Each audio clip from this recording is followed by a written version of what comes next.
السلام علیکم ورحمۃ اللہ وبرکاتہ۔ بسم اللہ الرحمن الرحیم۔ محترم ناظرین، عصر کا وقت دن کے ان مبارک لمحات میں سے ایک ہے جن کے بارے میں قرآن مجید اور حدیث مبارکہ میں خصوصی فضیلت بیان کی گئی ہے۔ یہ وہ وقت ہوتا ہے جب دن اپنے اختتام کی طرف بڑھ رہا ہوتا ہے، سورج ڈھلنے لگتا ہے، دنیا کے کام سمٹنے لگتے ہیں اور انسان اپنی روزمرہ کی مصروفیات کے بعد ایک ایسے مرحلے میں داخل ہوتا ہے جہاں اسے اپنے رب کی یاد کی شدید ضرورت ہوتی ہے۔ بہت سے لوگ اس وقت دنیاوی معاملات میں مصروف رہتے ہیں، کچھ لوگ کاروبار کی فکروں میں ڈوبے ہوتے ہیں، کچھ اپنے گھریلو مسائل میں الجھے ہوتے ہیں، اور کچھ ایسے بھی ہوتے ہیں جو اس قیمتی وقت کی اصل حقیقت کو جان ہی نہیں پاتے۔ لیکن اہل ایمان جانتے ہیں کہ عصر کا وقت صرف ایک نماز کا وقت نہیں، بلکہ ذکر الہی، تلاوت قرآن اور اپنے رب سے قرب حاصل کرنے کی نہایت اہم گھڑی ہے۔ اسی وقت اگر کوئی بندہ قرآن پاک کی تلاوت کرتا ہے تو آسمانوں میں رحمت کا ایک خاص منظر پیدا ہو جاتا ہے، فرشتے اس تلاوت کو سننے کے لیے جمع ہو جاتے ہیں، اللہ تعالیٰ کی حمد و ثنا کرتے ہیں اور تلاوت کرنے والے کے لیے دعائے خیر کرتے ہیں۔ یہ بات سن کر ہر مسلمان کے دل میں یہ خواہش ضرور پیدا ہوتی ہے کہ آخر وہ کون سی صورت ہے جس کی تلاوت فرشتوں کو اپنی طرف متوجہ کر لیتی ہے۔ قرآن مجید اللہ تعالیٰ کا وہ عظیم کلام ہے جس کی ہر صورت، ہر آیت اور ہر حرف میں بے شمار برکتیں اور رحمتیں موجود ہیں۔ کچھ صورتیں ایسی ہیں جو انسان کے دل کو سکون عطا کرتی ہیں، کچھ اسے اللہ کی یاد میں مضبوط کرتی ہیں، کچھ اسے آخرت کی فکر دلاتی ہے، اور کچھ ایسی ہیں جن کی تلاوت کے موقع پر فرشتوں کے نزول کا ذکر حدیث میں ملتا ہے۔ یہی وجہ ہے کہ مومن کا دل ہمیشہ ان اعمال کی تلاش میں رہتا ہے جو اللہ تعالیٰ کو سب سے زیادہ محبوب ہوں اور جن کی وجہ سے ان کی رحمت بندے پر نازل ہو۔ صحیح حدیث میں حضرت اسید بن خضیر رضی اللہ عنہ کا مشہور واقعہ ملتا ہے۔ وہ رات کے وقت قرآن کی تلاوت کر رہے تھے، ان کے قریب ان کا گھوڑا بندھا ہوا تھا۔ جب وہ تلاوت کرتے تو گھوڑا بے چین ہو جاتا۔ انہوں نے سر اٹھا کر دیکھا تو آسمان کی طرف ایک نورانی منظر دکھائی دیا۔ صبح جب انہوں نے یہ واقعہ رسول اللہ صلی اللہ علیہ وسلم سے بیان کیا تو آپ صلی اللہ علیہ وسلم نے فرمایا کہ وہ فرشتے تھے جو تمہاری تلاوت سننے کے لیے اترے تھے۔ اگر تم تلاوت جاری رکھتے تو لوگ صبح تک ان فرشتوں کو دیکھ سکتے تھے۔ اس واقعہ سے ہمیں یہ سبق ملتا ہے کہ قرآن کی تلاوت ایسی عظیم عبادت ہے جسے سننے کے لیے فرشتے بھی شوق سے حاضر ہوتے ہیں۔ محترم ناظرین، یہاں یہ بات ذہن میں رکھنا بے حد ضروری ہے کہ کسی خاص صورت کے بارے میں یہ کہنا کہ عصر کے وقت اسے پڑھنے پر فرشتے ضرور دوڑے دوڑے آتے ہیں، اس کے لیے صحیح اور واضح دلیل کا ہونا ضروری ہے۔ اس لیے ہمیں ہمیشہ قرآن اور صحیح حدیث سے ثابت فضائل ہی بیان کرنی چاہیے۔ دیگر صورتوں کی تلاوت کی بھی بہت فضیلت بیان کی جاتی ہیں، مگر خاص طور پر سورہ یاسین کو قرآن کا دل کہا گیا ہے۔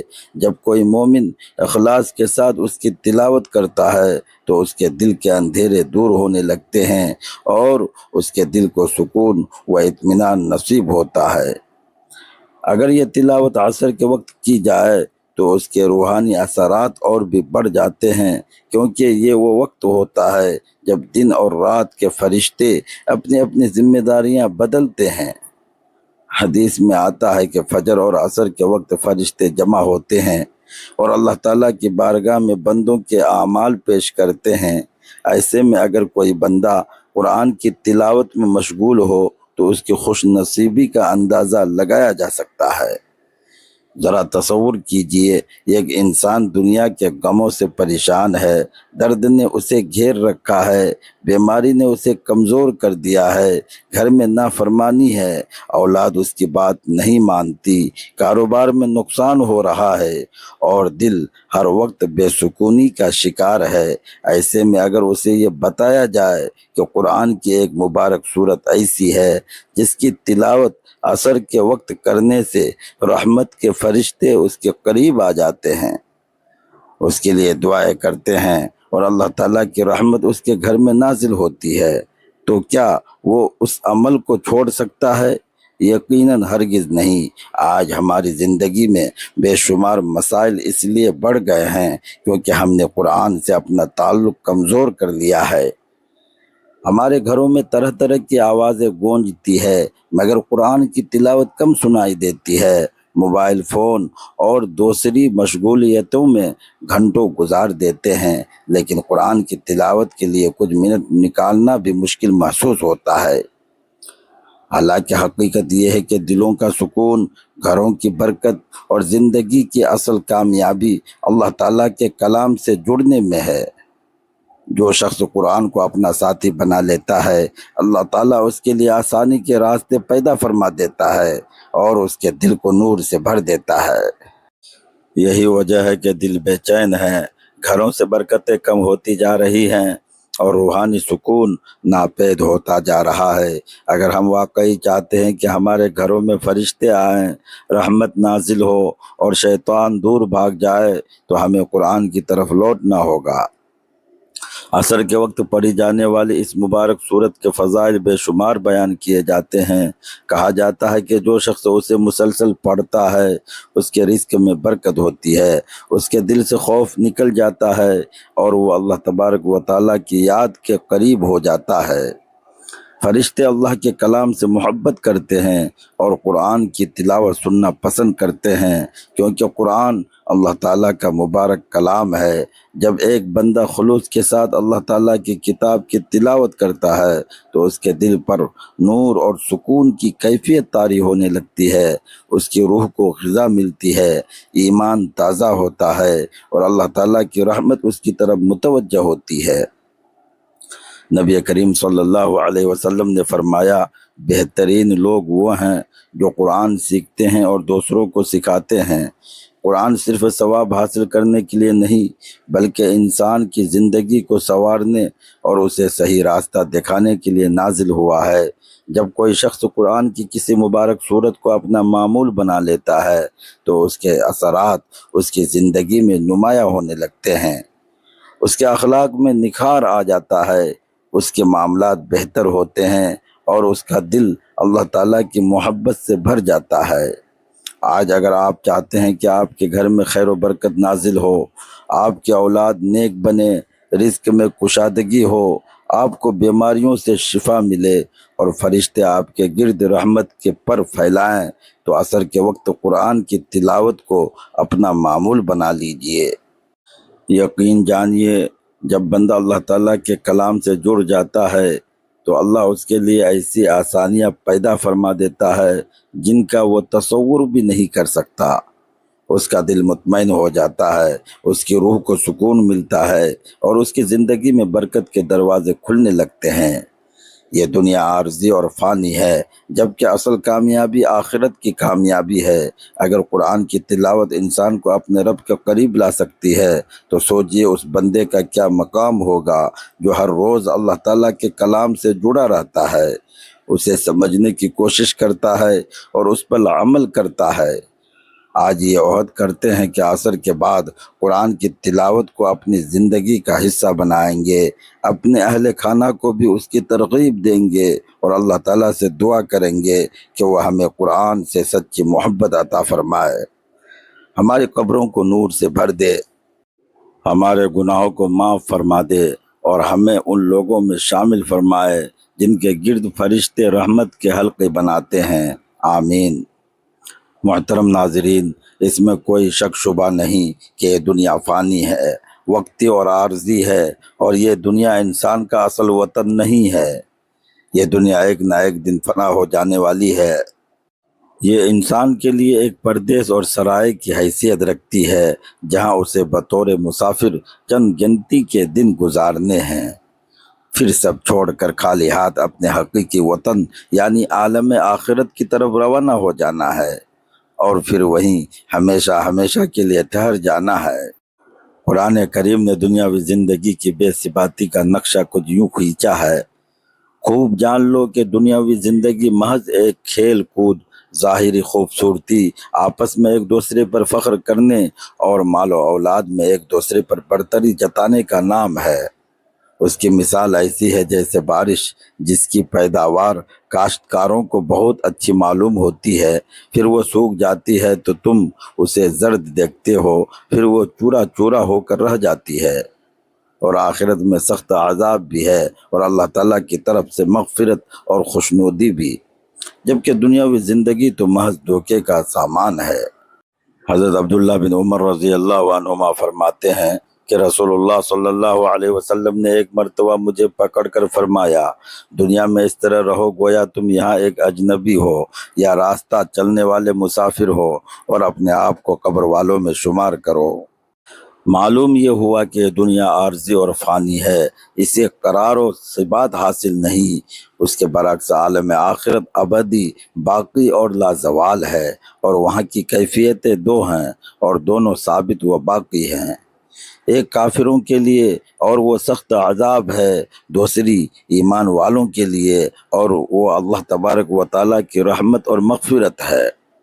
اب انسان کو اختیار ہے کہ ان دونوں میں سے جسے چاہے اپنا مقصود بنا لے۔ آپ صلی اللہ علیہ وسلم نے فرمایا، عقل مند وہ ہے جس نے اپنے نفس کا محاسبہ کیا اور موت کے بعد کی زندگی کے لیے عمل کرتا رہا، اور عاجز و بے ہمت وہ ہے جس نے اپنے نفس کو خواہشات کا تابع کر دیا اور اللہ کے فضل و کرم کی امیدیں باندھتا رہا۔ بہرحال انسان اس دنیا میں مثل مسافر ہے، اس کی زندگی کا سفر جاری ہے۔ مومنانہ نقطہ نگاہ سے اس سفر کا مطلب یہ ہے کہ وہ دارالعمل سے دارالجزا کی طرف جا رہا ہے، وہاں اسے اپنے اچھے برے اعمال کا حساب دینا ہے۔ جب دنیاوی زندگی کی حقیقت بس اتنی ہی ہے کہ یہ دارالغرور ہے، تو ایک مسلمان کو زندگی میں آنے والی تکلیفوں، دشواریوں، الفتوں، پریشانیوں اور زحمتوں سے پریشان نہیں ہونا چاہیے، اور نہ ہی ان حالات کے آنے سے اسے گھبرانا چاہیے۔ اسے یہ سمجھنا چاہیے کہ ہم مسافر ہیں اور سفر میں پریشانی ہونا ایک فطری بات ہے۔ گھر پہنچنے کے بعد انسان کو سکون مل جاتا ہے۔ اسی طرح جب ہم عالم آخرت، جو اصل مومن کا گھر ہے، وہاں پہنچیں گے تو سکون و آرام نصیب ہوگا۔ اس لیے اس وقتی اور عارضی پریشانی پر مومن کو زیادہ پریشان ہونے کی ضرورت نہیں۔ اگر کافر اور مشرک دنیا میں ہم سے زیادہ آرام میں ہے تو اس پر بھی تعجب اور حیرت کی کوئی بات نہیں، کیونکہ دنیا کا نظام حدیث کے مطابق یہ ہے کہ دنیا مومن کے لیے قید خانہ اور کافر کے لیے جنت ہے۔ اس لیے دنیا کے بارے میں ایک مومن کی سوچ اور فکر یہ ہونی چاہیے کہ دنیا اس کے لیے عیش کدہ نہیں ہے، بلکہ یہ دارالامتحان اور دارالعمل ہے۔ ایک مومن کے لیے دنیا میں جگہ جگہ قید ہے، بندشیں ہیں اور رکاوٹیں ہیں، اور اللہ تعالیٰ کی اطاعت میں بندھا ہوا ہے۔ اس کے لیے حدود و قیود مقرر ہیں تاکہ وہ منمانی زندگی نہ گزارے، بلکہ شریعت کی حدودوں میں رہ کر اپنی زندگی کے سب و روز گزارے۔ اس کے برعکس ایک کافر اپنے آپ کو آزاد سمجھ کر زندگی گزارتا ہے، اس کے سامنے نہ کوئی بندش ہوتی ہے اور نہ کوئی رکاوٹ۔ دنیا کے بارے میں اس کا نظریہ یہ ہوتا ہے کہ یہ ایک عیش کدہ اور تفریح گاہ ہے، جتنا چاہو اور جیسے چاہو عیش کے ساتھ زندگی گزار لو اور اس کے مادی فائدے حاصل کر لو۔ اسی حقیقت کو آپ صلی اللہ علیہ وسلم نے ایک حدیث میں یوں بیان فرمایا ہے، دنیا مومن کے لیے قید خانہ اور کافر کے لیے جنت ہے۔ اس حدیث کی تشریح میں علماء اور اہل علم نے جو کچھ لکھا ہے، اس کا خلاصہ اور لب لباب یہ ہے کہ ایک مومن اور اللہ تعالیٰ پر ایمان و یقین رکھنے والے شخص کو ایک پابند آئین زندگی گزارنی پڑتی ہے۔ اسے اپنی خواہشات، جذبات اور من چاہی زندگی پر کنٹرول کرنا پڑتا ہے، اور شریعت کی حدود اور اسلام کے دائرے میں رہ کر زندگی کے تمام امور انجام دینے پڑتے ہیں۔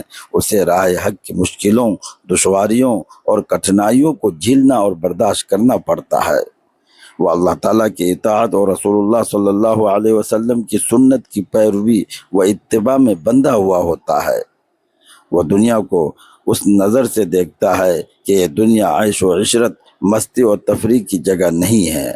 بلکہ یہ ایک امتحان گاہ ہے۔ اس امتحان گاہ میں اگر اس نے ذمہ دارانہ اور اعتدال پسندانہ زندگی گزاری تو اسے کامیابی نصیب ہوگی اور آخرت میں وہ لازوال نعمتوں کا حقدار اور مستحق ٹھہرے گا۔ ایسی نعمتیں جن کا دنیا میں انسان تصور بھی نہیں کر سکتا۔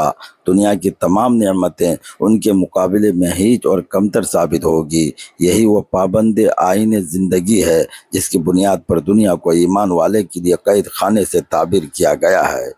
اس کے برعکس ایک کافر اس دنیا کو عیش کدہ اور تفریح گاہ سمجھتا ہے۔ وہ اس کے مادی فائدوں اور لذتوں کو حاصل کرنے میں اللہ تعالیٰ کے مقرر کیے ہوئے حدود کا خیال نہیں رکھتا اور اپنی خواہشات اور وہ نفسیات کے پیچھے چل پڑتا ہے۔ اس لیے اسے ان مشکلوں کا سامنا نہیں کرنا پڑتا اور نہ ہی وہ قربانیاں دینی پڑتی ہیں جو ایک مومن کو دینی پڑتی ہیں۔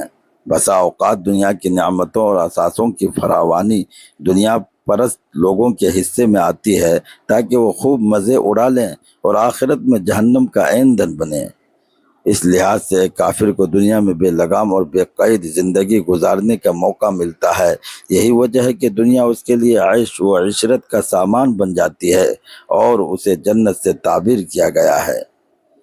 اس حدیث اور قول رسول صلی اللہ علیہ وسلم کا ہرگز یہ مطلب نہیں کہ اسلام دنیاوی ترقی، مال و دولت سے فائدہ اٹھانے اور اسباب زندگی سے بھرپور لطف اندوز ہونے سے منع کرتا ہے، بلکہ اس حدیث کا مقصد یہ ہے کہ اسلام ایسی ترقی اور بلندی کا قائل ہے جس کے ساتھ انسان کا فکری، اخلاقی اور عملی ارتقاء بھی ہو تاکہ وہ اپنی منزل مقصود تک پہنچ جائے اور اپنے پیدا کرنے والے کے مقصد تخلیق سے ہٹ کر زندگی نہ گزارے۔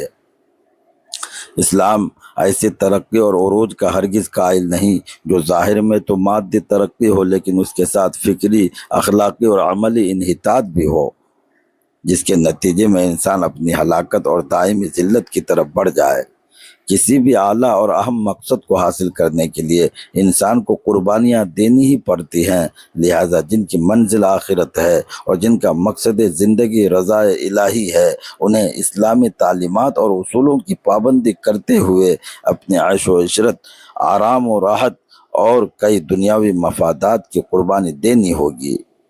آخرت کی فکر، وہاں کی تیاری اور دنیا سے ہر بے رغبتی کا یہ مطلب ہرگز نہیں کہ انسان دنیا سے بالکل کنارہ کش ہو جائے، اپنے اہل و عیال اور بچوں کو نظر انداز کرے، عزیز و اقارب، والدین اور بھائی بہنوں سے تعلقات ختم کر دے، ہر وقت اس کے چہرے پر وحشت اور اداسی چھائی رہے، نہ کسی سے ہنسے بولے اور نہ بات چیت کرے۔ نہیں، اس کا یہ مطلب ہرگز نہیں ہے۔ یہ تو رہبانیت ہے جسے عیسائیوں کے کچھ مذہبی رہنماؤں نے اپنے دین کا حصہ بنا لیا تھا۔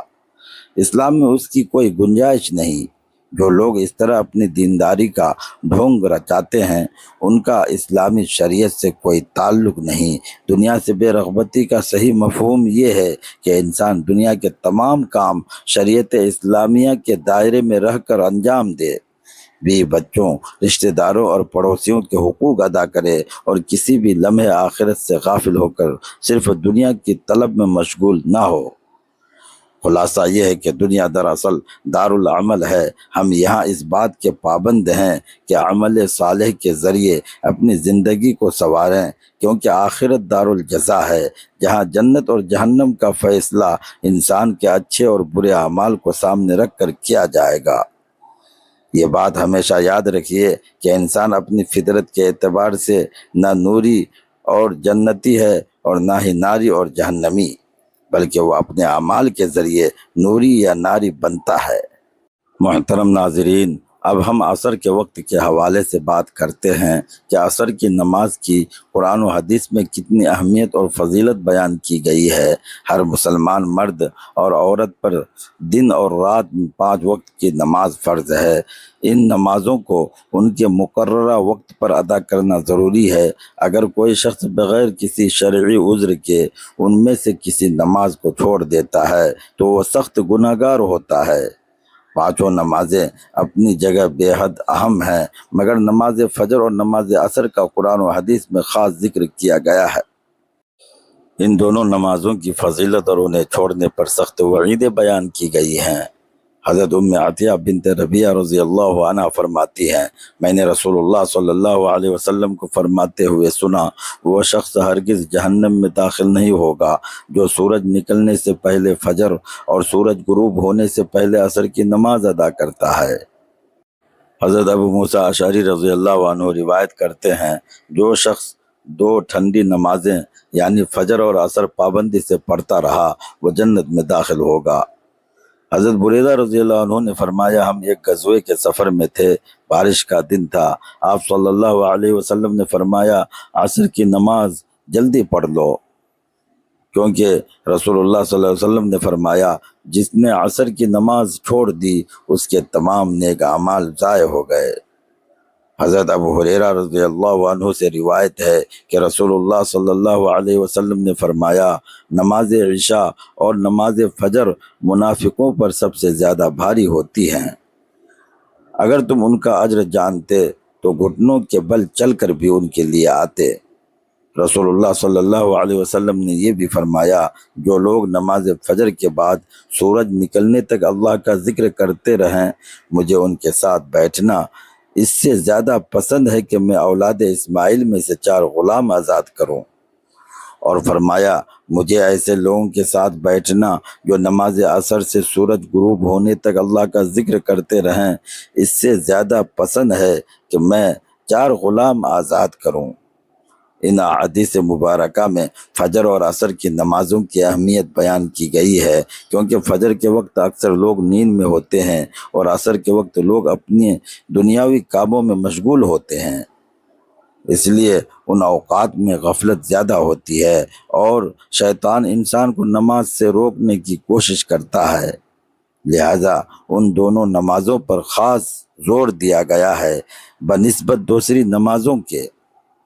اس کا ہرگز یہ مطلب نہیں کہ دوسری نمازوں میں کوتاہی جائز ہو جائے گی، البتہ اگر کوئی شخص صرف ان 2 نمازوں پر عمل کرے اور باقی نمازیں چھوڑ دے تو ان 2 نمازوں کا ثواب اسے ضرور ملے گا، لیکن باقی نمازیں چھوڑنے کا گناہ بھی ہوگا، کیونکہ شریعت نے 5 نمازوں کو فرض قرار دیا ہے، صرف 2 نمازوں پر اکتفا کرنا درست نہیں۔ محترم ناظرین، وقت کی نزاکت کو مد نظر رکھتے ہوئے اب چلتے ہیں وظیفے کی جانب۔ آپ نے سب سے پہلے نماز عصر ادا کرنی ہے۔ نماز عصر ادا کرنے کے بعد آپ نے حضور اکرم صلی اللہ علیہ وسلم کی ذات اقدس پر درود پاک کا نذرانہ پیش کرنا ہے۔ درود پاک آپ کوئی سا بھی پڑھ سکتے ہیں، ایک بار ثواب کی نیت سے میرے ساتھ درود پاک پڑھ لیجئے۔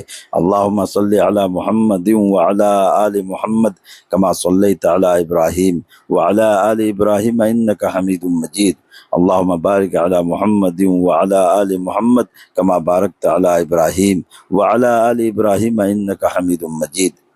درود پاک پڑھنے کے بعد آپ نے 1 مرتبہ سورہ یاسین کی تلاوت کرنی ہے، اس کے بعد 21 مرتبہ سورۃ العصر کی تلاوت کریں۔ بسم اللہ الرحمن الرحیم، والعصر ان الانسان لفی خسر الا الذین آمنوا وعملوا الصالحات وتواصوا بالحق وتواصوا بالصبر۔ سورۃ العصر قرآن مجید کی نہایت مختصر مگر انتہائی عظیم صورتوں میں سے ایک ہے۔ صرف 3 آیات پر مشتمل یہ صورت اپنے اندر پوری زندگی کا ایک مکمل پیغام سموئے ہوئے ہے۔ اللہ تعالیٰ اس صورت کی ابتدا میں زمانے کی قسم کھا کر فرمایا ہے، والعصر ان الانسان لفی خسر، یعنی زمانے کی قسم، بے شک انسان گھاٹے میں ہے۔ پھر اللہ تعالیٰ نے ان لوگوں کو اس گھاٹے سے مستثنی قرار دیا ہے جو ایمان لاتے ہیں، نیک اعمال کرتے ہیں، حق کی تلقین کرتے ہیں اور صبر کی نصیحت کرتے ہیں۔ صحابہ کرام رضی اللہ عنہم فرماتے ہیں کہ اگر انسان سورۃ العصر کے پیغام پر عمل کر لے تو اس کی دنیا اور آخرت دونوں سنور سکتی ہیں۔ یہی وجہ تھی کہ صحابہ کرام رضی اللہ عنہم جب ایک دوسرے سے جدا ہوتے تو سورۃ العصر پڑھ کر ایک دوسرے کو اس عظیم پیغام کی یاد دہانی کرواتے تھے۔ عصر کے وقت سورۃ العصر کی تلاوت انسان کو یہ احساس دلاتی ہے کہ زندگی بہت تیزی سے گزر رہی ہے۔ دن ڈھلنے کا منظر دراصل انسان کی زندگی کے ڈھلنے کی علامت ہے۔ جس طرح سورج غروب ہونے سے پہلے اپنی آخری کرنیں بکھیرتا ہے، اسی طرح انسان کی زندگی بھی ایک دن اپنے اختتام کو پہنچ جائے گی۔ اس لیے عقل مند وہی ہے جو اپنے وقت کو اللہ تعالیٰ کی عبادت، قرآن کی تلاوت اور نیک اعمال میں صرف کرے۔ جب بندہ عصر کے وقت سورۃ العصر پڑھتا ہے تو وہ اپنے رب سے یہ عہد کرتا ہے کہ وہ اپنی زندگی کو ضائع نہیں کرے گا، بلکہ ایمان، عمل صالح اور صبر کے راستے پر چلے گا۔ بہت سے لوگ اپنی زندگی کا قیمتی وقت فضول کاموں میں برباد کر دیتے ہیں، پھر جب مشکلات آتی ہیں تو پریشان ہو جاتے ہیں۔ سورۃ العصر ہمیں سکھاتی ہے کہ اصل کامیابی دولت، شہرت یا دنیاوی آسائشوں میں نہیں بلکہ اللہ تعالیٰ کی رضا میں ہے۔ جو شخص اس سورت کے پیغام کو سمجھ لیتا ہے وہ ہر دن کو آخرت کی تیاری کا موقع سمجھتا ہے، وہ اپنے وقت کی قدر کرتا ہے، گناہوں سے بچتا ہے اور نیکیوں میں آگے بڑھنے کی کوشش کرتا ہے۔ آج اگر ہم اپنی زندگی پر نظر ڈالیں تو محسوس ہوگا کہ وقت بہت تیزی سے گزر رہا ہے۔ بچپن، جوانی اور بڑھاپا سب ایک لمحے کی طرح گزر جاتے ہیں۔ ایسے میں سورۃ العصر ہمیں جھنجھوڑتی ہے کہ ابھی بھی وقت ہے، اپنے رب کی طرف لوٹ آؤ، اپنی نمازوں کی حفاظت کرو، قرآن سے اپنا تعلق مضبوط کرو اور اپنے آخرت کی فکر کرو۔ ہو سکتا ہے آج کا دن ہماری زندگی کا آخری دن ہو، اسی لیے ہر لمحہ قیمتی ہے۔ اللہ تعالی ہم سب کو سورۃ العصر کے پیغام کو سمجھنے اور اس پر عمل کرنے کی توفیق عطا فرمائے۔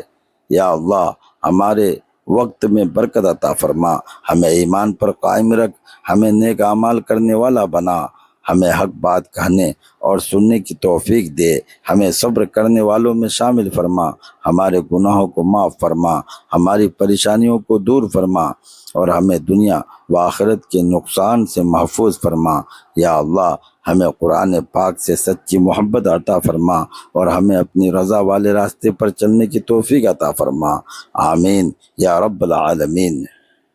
سورۃ العصر کی تلاوت کرنے کے بعد آپ نے ایک تسبیح استغفر اللہ پڑھنی ہے اور آخر میں وہی درود پاک دوبارہ پڑھنا ہے جو آپ نے شروع میں پڑھا تھا۔ آخر میں پیارے ناظرین، دل کی گہرائیوں سے آپ سب سے ایک گزارش ہے کہ قرآن پاک کی اس مبارک سورت کی عظمت کو پہچانیں اور خاص طور پر عصر کے مبارک وقت میں اس کی تلاوت کو اپنی روزمرہ کی زندگی کا حصہ بنا لیں۔ یقین جانیے یہ دنیا کچھ دنوں کی مہمان ہے، یہاں کے غم، پریشانیاں، بیماریاں اور مشکلات سب وقتی ہیں، لیکن اللہ تعالیٰ کا کلام ہمیشہ کے لیے سکون، رحمت اور کامیابی کا ذریعہ ہے۔ جب کوئی بندہ پورے اخلاص اور محبت کے ساتھ قرآن کی تلاوت کرتا ہے تو صرف اس کی زبان ہی ثواب حاصل نہیں کرتی بلکہ اس کا دل بھی نور سے بھر جاتا ہے، اس کے گھر میں برکتیں اترتی ہیں، اس کے حالات میں آسانی پیدا ہوتی ہے اور اللہ تعالیٰ کی رحمت اس کے قریب آ جاتی ہے۔ اگر آج آپ کسی پریشانی سے گزر رہے ہیں، رزق کی تنگی کا سامنا کر رہے ہیں، کسی بیماری سے جوجھ رہے ہیں یا آپ کے دل کا سکون کہیں کھو گیا ہے تو اللہ تعالیٰ کے کلام کو مضبوطی سے تھام لیجئے، کیونکہ قرآن وہ دولت ہے جو کبھی ختم نہیں ہوتی اور وہ سہارا ہے جو کبھی ٹوٹتا نہیں ہے۔ آئیے مل کر دعا کرتے ہیں، یا اللہ ہمیں قرآن پاک سے سچی محبت عطا فرما، ہمیں اس کی تلاوت سمجھنے اور اس پر عمل کرنے کی توفیق عطا فرما، ہمارے گناہوں کو معاف فرما، ہماری پریشانیوں کو دور فرما، ہمارے گھروں میں رحمت، سکون اور برکت نازل فرما، ہمارے والدین کی مغفرت فرما، ہمیں دنیا اور آخرت کی بھلائیاں عطا فرما اور قیامت کے دن قرآن کو ہمارے حق میں سفارش کرنے والا بنا۔ آمین یا رب العالمین۔ پیارے ناظرین، اگر آپ کو یہ پیغام اچھا لگا ہو تو اسے زیادہ سے زیادہ لوگوں تک پہنچائیے تاکہ اور لوگ بھی قرآن کی برکتوں سے فائدہ اٹھا سکیں۔ اپنے قیمتی کمنٹ میں اللہ تعالیٰ کے 99 ناموں میں سے کوئی ایک مبارک نام ضرور لکھیے اور اپنے دعاؤں میں پوری امت مسلمہ کو یاد رکھیے۔ آپ کی محبت، دعاؤں اور حوصلہ افزائی کا دل سے شکریہ۔ ہماری طرف سے آپ سب کو ڈھیر ساری دعائیں۔ اللہ تعالیٰ آپ سب کا حامی و ناصر ہو، آپ کی زندگی میں خیر، برکت اور سکون عطا فرمائے، آمین۔ جزاکم اللہ خیرا کثیرا۔ السلام علیکم ورحمۃ اللہ وبرکاتہ۔